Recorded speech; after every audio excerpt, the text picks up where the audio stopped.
presento, soy Rafael Romo García, le muestro mi INE y comenzamos con la pregunta número 1 que dice ¿qué es la biología sintética en términos reales? La biología sintética es un campo que combina principios de la biología, la ingeniería y la informática a construir nuevas partes biológicas, dispositivos y sistemas con funciones nuevas, ya que tiene el potencial de influir en aplicaciones tanto académicas como industriales y en la creación de nuevos tratamientos, nuevas vacunas o nuevos biocombustibles. Continuando con ¿qué es un impulsor genético? Un impulsor genético es una biotecnología enfocada en modificar una característica de un gen en una especie en particular eh, con una tasa de efectividad cercana al 100% en la descendencia de esta especie. Continuando con dos riesgos ambientales. Un riesgo ambiental de la biología sintética es la propagación descontrolada, ya que una vez liberado este impulsor genético es prácticamente imposible determinar la magnitud con la que esta especie va a llegar a afectar a nuevas poblaciones.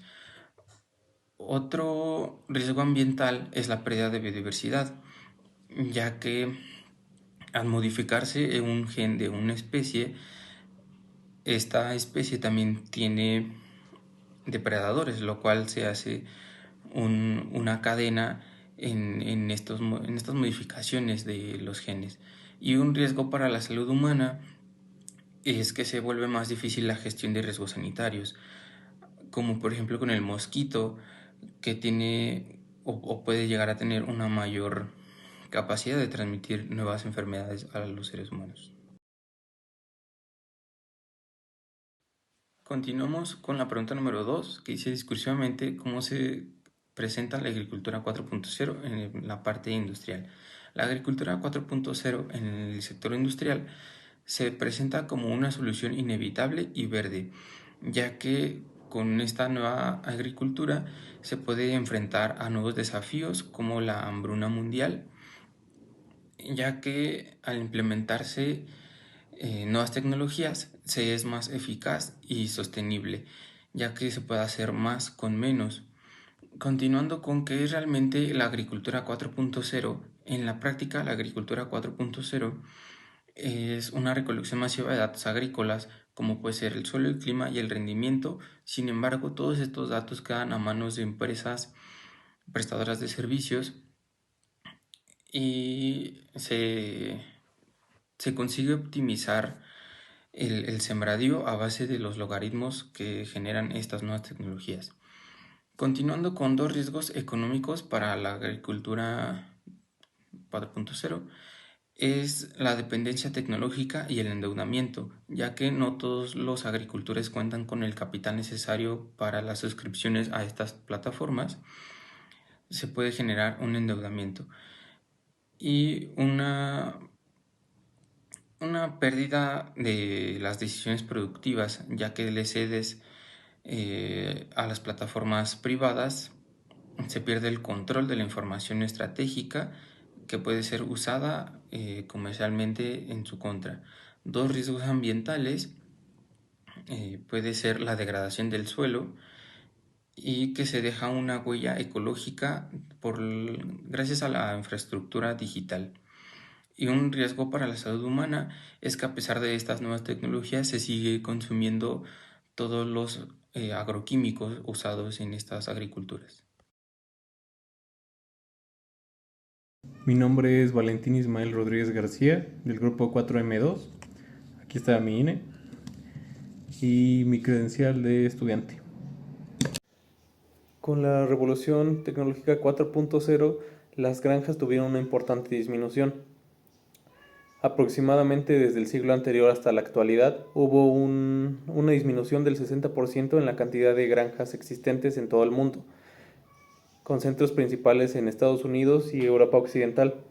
Esto fue posible en mayor medida gracias a la Revolución Verde, a la segunda y tercera revolución del campo, que permitieron la introducción de mayor maquinaria, antibióticos e incluso edición genética, haciendo que las granjas pasaran de ser algo en su mayoría familiar, a ser una industria como tal.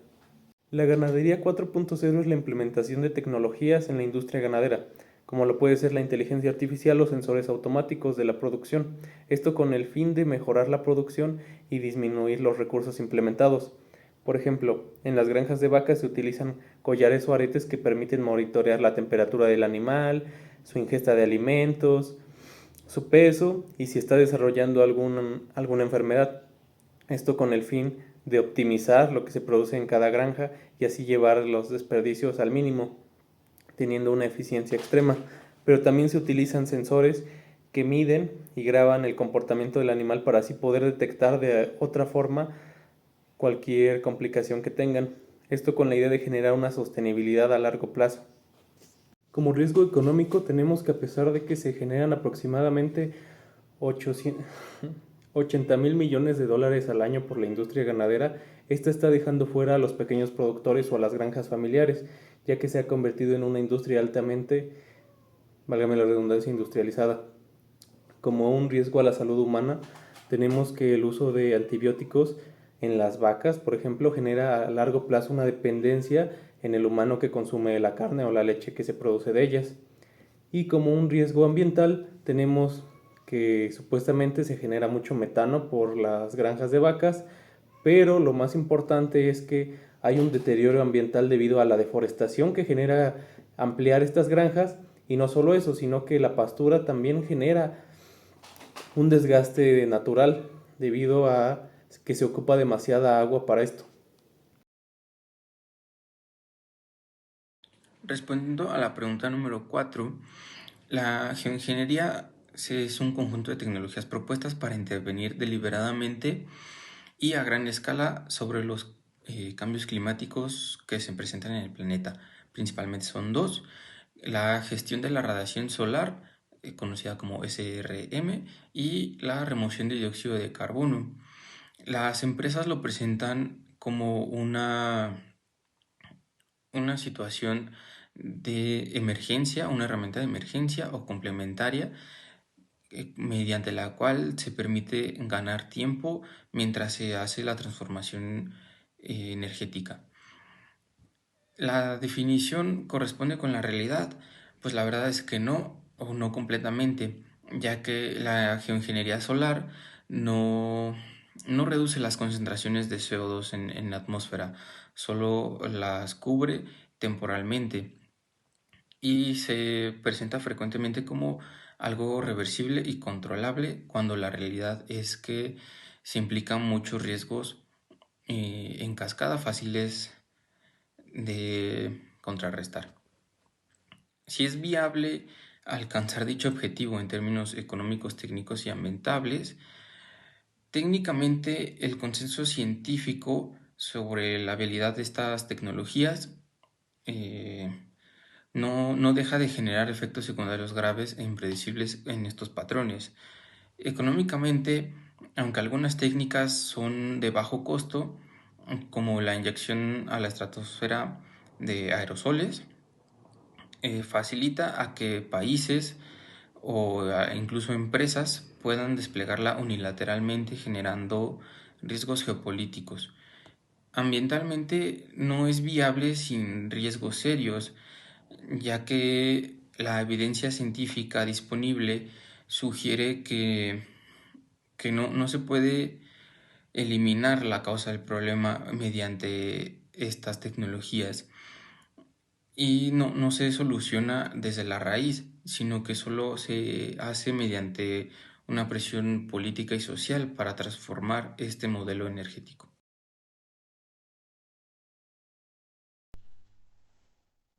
Soy López Valdés Mario Francisco y voy a contestar la pregunta número 5, que son riesgos ambientales, económicos y geopolíticos de la geoingeniería. Uno de los riesgos ambientales de la geoingeniería sería la disrupción de lluvias y viento, principalmente en zonas de África y Asia, lo cual provocaría inundaciones y sequías en la región, afectando a fuentes de alimento y vivienda a más de 2.000 millones de personas. Otro sería el uso de la geoingeniería solar, la cual aumentaría la destrucción de la capa de ozono. Y también si esta técnica se aplica de golpe y no de forma paulatina como ellos quieren implementarla, estarían creando el shock de la finalización, donde la temperatura global se incrementaría repentinamente, lo cual sería muy malo y aumentaría la acidificación de los océanos. En los riesgos económicos teníamos que se crean mercados cautivos, donde las empresas que crean y manejan estas técnicas serían las únicas en todo el mundo, creando una dependencia de estas empresas por parte de los países.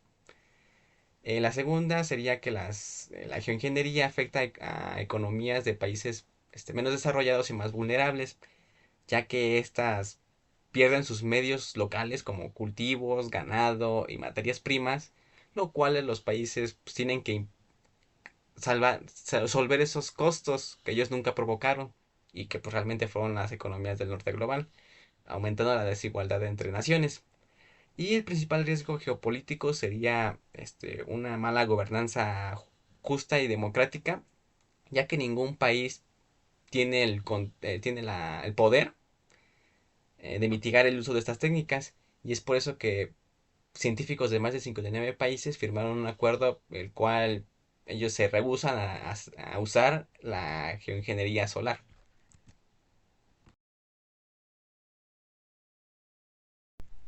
Pregunta número 6. ¿Cómo se obtiene el hidrógeno gris, el azul y el verde y cuál es el impacto de cada una de ellas en el cambio climático y el calentamiento global? El hidrógeno gris se obtiene a partir de combustibles fósiles mediante el reformado del gas metano o el gas natural. Para su obtención se generan grandes cantidades de dióxido de carbono, los cuales no son capturados y se liberan al medio ambiente sin ningún control, así contribuyendo al calentamiento global y intensificando el cambio climático. Este hidrógeno se utiliza para industrias como es la refinería y los fertilizantes, que como ya hemos visto durante la materia, los fertilizantes pues, suelen ser tóxicos para animales como para la tierra donde se está trabajando. En el caso del hidrógeno azul se obtiene de igual manera que el hidrógeno gris, mediante el reformado del gas natural o el gas metano, pero en este caso las cantidades de dióxido de carbono que son expulsadas y son captadas en un 70 a 90% y guardadas en pozos especializados que pues realmente este dióxido de carbono nomás está guardando espacio porque no se tiene un uso en concreto. Sus usos principales de este hidrógeno son como fuentes generadoras de electricidad y de calor. Y para el hidrógeno azul es como un punto medio entre el hidrógeno gris y el verde, porque no contamina tanto que el gris, pero no mitiga tanto como el verde, ya que es como una opción menos contaminante y menos dañina para el cambio climático y que no intensifica el calentamiento global. En cambio, el hidrógeno verde se surgió como una medida alternativa para el hidrógeno gris, ya que este se obtiene del agua mediante la electrólisis, lo cual hace un hidrógeno totalmente limpio que no genera cosas dañinas al medio ambiente ni tampoco que intensifica el cambio climático. Sus usos principales del hidrógeno verde son como materia prima de industrias o como generadora de energía. La principal ventaja que tienen los motores eléctricos en comparación a los motores tradicionales es que sus emisiones de carbono son de cero. Sin embargo, tienen como principal desventaja que la producción de baterías de litio, que es su principal recurso, es altamente contaminante, ya que no solo tienen que extraer el litio de minas, sino que lo tienen que transformar, y al desechar el litio es muy difícil de hacerlo. En el tema de los motores de hidrógeno también tienen la ventaja de generar emisiones muy bajas. En su caso, en lugar de producir gases de efecto invernadero, producen únicamente vapor de agua. Sin embargo, también tienen desventajas muy importantes. Una de ellas es que la producción del hidrógeno necesario para que el motor funcione es altamente contaminante, ya que se utilizan combustibles fósiles y se termina generando el llamado hidrógeno gris, que es altamente contaminante. Transportarlo también es algo complejo y se requiere de materiales especializados que dejan una importante huella de carbono. Es un tema contradictorio porque a pesar de que las emisiones que generan estos motores son prácticamente nulas en el tema de gases de efecto invernadero, su producción sigue siendo bajo los mismos métodos tradicionales. Entonces, a pesar de que el auto, cuando tú lo usas, genera menos gases de efecto invernadero, la huella ecológica que ha dejado desde su producción ha sido la misma o incluso mayor que la de los motores tradicionales. Entonces, a pesar de no generar gases al uso, la producción sigue dejando la misma contaminación que un motor convencional. La nanotecnología refiere a la manipulación a escala nanométrica de la materia, es decir, a la milmillonésima del metro. Esto alude al diseño, la caracterización y producción de nanoestructuras, nanodispositivos y nanosistemas novedosos. Manipula no solo la forma, también el tamaño y las propiedades que tiene esta materia. Principalmente los países que están invirtiendo en nanotecnología son Estados Unidos, la Unión Europea y Japón. Los dos primeros tienen como principal objetivo la inversión en temas militares, y algunos de sus principales usos de la nanotecnología ha sido para el sector salud, para los bienes de consumo, para los alimentos, como lo ha hecho Bayer con una película que recubre a los alimentos para que no entre el oxígeno, y en caso de que algún alimento empiece a descomponerse, cambie de color y le indique a los consumidores que ese alimento ya no se puede consumir. Otro ha sido los lentes de contacto, también lo ha hecho en la materia de textiles, con prendas que son hidrofóbicas y además son más ligeras, y también con hojas de papel que potabilizan el agua. Los riesgos principales de la tecnología son varios. Por ejemplo, la principal inversión de Estados Unidos y la Unión Europea son en el sentido militar, entonces esto podría violar a los derechos humanos en un futuro, armas tanto de carácter bélico como armas biológicas. Además, se genera una importante brecha entre los países que tienen el acceso a la tecnología y los países que no, debido a que estos avances no llegarán a todas las poblaciones. Y por último, y el más importante, es el impacto que tiene sobre el mismo ser humano y los ecosistemas. Al ser una nueva tecnología se desconoce en realidad los impactos que pueda generar, y se espera que podría tener un cambio en la naturaleza humana, tanto en el cuerpo como en la mente, siendo un riesgo muy importante.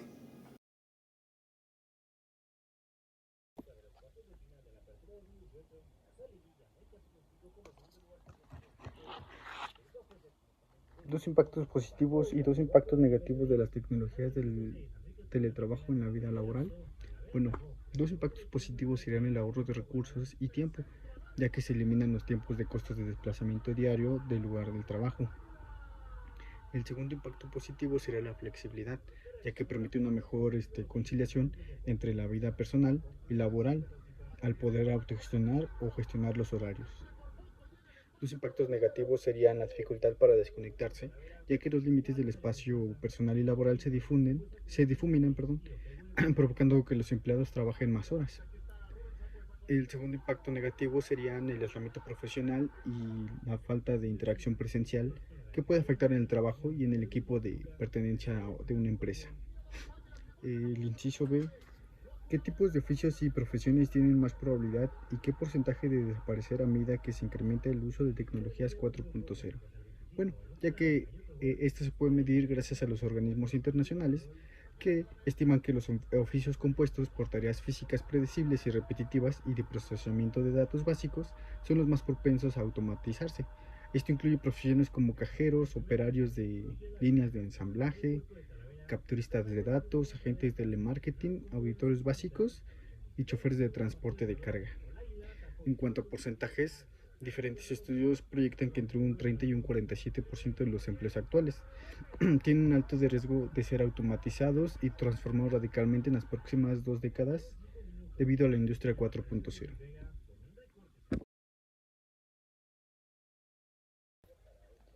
Explique una proporción de la población mundial se estima que vivirá de su trabajo remunerado en el futuro, y en ese contexto, ¿qué propuesta de política social se plantea como Alemania, Francia y Suiza para aquellos que están desempleados?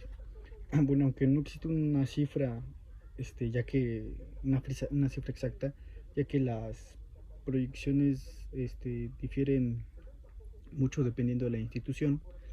Algunos tecnólogos de Silicon Valley dicen que sugieren un futuro donde la inteligencia artificial general asuma la mayor parte del trabajo cognitivo y físico, lo que podrá reducir drásticamente el porcentaje de la humanidad que necesite o que pueda vivir de un salario tradicional. Por otra parte, instituciones como el Foro Económico Mundial y la Organización Internacional del Trabajo y dicen que aunque millones de empleos desaparecerán por la industria 4.0, también creará nuevas tecnologías laborales, por lo que la mayoría de la población en edad de trabajar pueda asumir estos cargos, ya que aunque probablemente hay algunos trabajos remunerados y muchos más flexibles. Por otra parte, las propuestas en Alemania, Francia y Suiza, en el contexto de que millones de trabajos desaparezcan, se trata de un debate de la propuesta de la renta básica universal. En Suiza fue pionera, ya que fue la primera nación en implementar esta renta básica universal, aunque la medida fue rechazada. En Alemania había fuertes debates y proyectos piloto, en donde el Instituto Alemán de Investigación Económica entregó un ingreso mensual a un grupo de ciudadanos para estudiar cómo cambia su comportamiento laboral. En Francia, durante las campañas presidenciales recientes, candidatos como Benoît Hamon pronosticaron formalmente la creación de un ingreso universal de existencia para hacer frente a la revolución digital y la desaparición del trabajo tradicional. Las tecnologías de la industria 4.0 beneficiarán a todas las empresas. Se vislumbra una perspectiva positiva para todo el conjunto de las empresas transnacionales en esta revolución tecnológica. Sí o no, y por qué, y describa al menos un ejemplo. Bueno, aunque los hechos no indican que esta revolución tecnológica beneficia a todas las empresas, sino que advierten que sobre una concentración de beneficios y riqueza y control de un grupo muy reducido de corporaciones. Esto nunca antes había visto a una sola empresa, a un grupo de empresas con tanto poder, dinero e influencia como las que tienen hoy en día algunas de las principales empresas tecnológicas. En cuanto si se vislumbra una perspectiva positiva, la respuesta es que sí existe una perspectiva sumamente positiva, pero impulsada y diseñada por y para los líderes de estas megacorporaciones.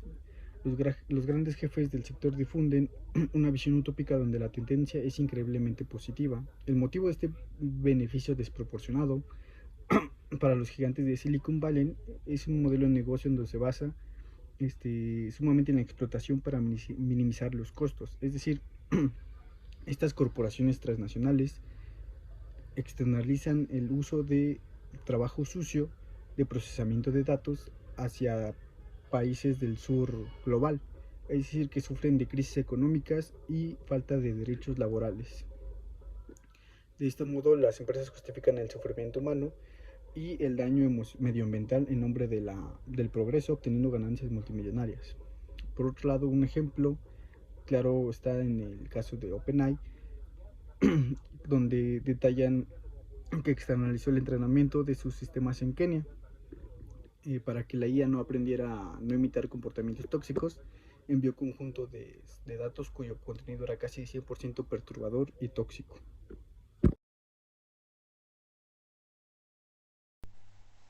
Pregunta 2, inciso A. ¿Es incorrecto llamar inteligencia artificial a estas nuevas tecnologías 4.0, ya que todas tienen siempre una gran cantidad de trabajo humano durante su creación y formación? Y también la IA no aprende, sino calcula probabilidades, observa similitudes en base a comportamientos con los que fue entrenada, esto con la ayuda del ser humano. Inciso B. Hay aproximadamente entre 150 a 430 millones de trabajadores de datos en todo el mundo, y en países del sur global como Kenia ganan menos de $2 la hora, en comparación de países del norte global como Estados Unidos, los cuales llegan a ganar $20, esto por el mismo trabajo y el mismo tiempo. Inciso C. Los efectos negativos a la salud de los trabajadores que trabajan con contenido violento suelen variar entre ansiedad, depresión e insomnio, pero todos ellos siempre terminan con ataques de estrés postraumático, lo cual limita su estilo de vida a tal punto en el que unos no pueden salir de sus hogares o simplemente no pueden socializar con otros. Todos estos trabajadores están empezando a afiliarse a sindicatos, los cuales piden a las empresas donde trabajan mejores remuneraciones y mejores condiciones laborales. A su vez, también están empezando a ir a terapia para tratar sus problemas psicológicos con recursos propios, ya que dichas empresas no les ofrecen servicios para tratar sus problemas y simplemente los despiden cuando ya no les son útiles. Al fin, para ello solo son herramientas para mejorar su inteligencia artificial. Inciso C. Hay dos problemas principales debido al incremento del uso de la IA. El primero es que se extraen grandes cantidades de metales como oro, cobre, níquel, así también como tierras raras, que a menudo son extraídas de formas destructivas al medio ambiente debido a su alta demanda. El segundo problema es el consumo excesivo de agua dulce para enfriar sus componentes electrónicos y también el uso de grandes cantidades de energía, de electricidad, todo esto para mantener en funcionamiento los centros de datos de sus inteligencias artificiales. Esto sin importar que la energía obtenida a menudo se obtiene a través de la quema de combustibles fósiles y aumentando el calentamiento global.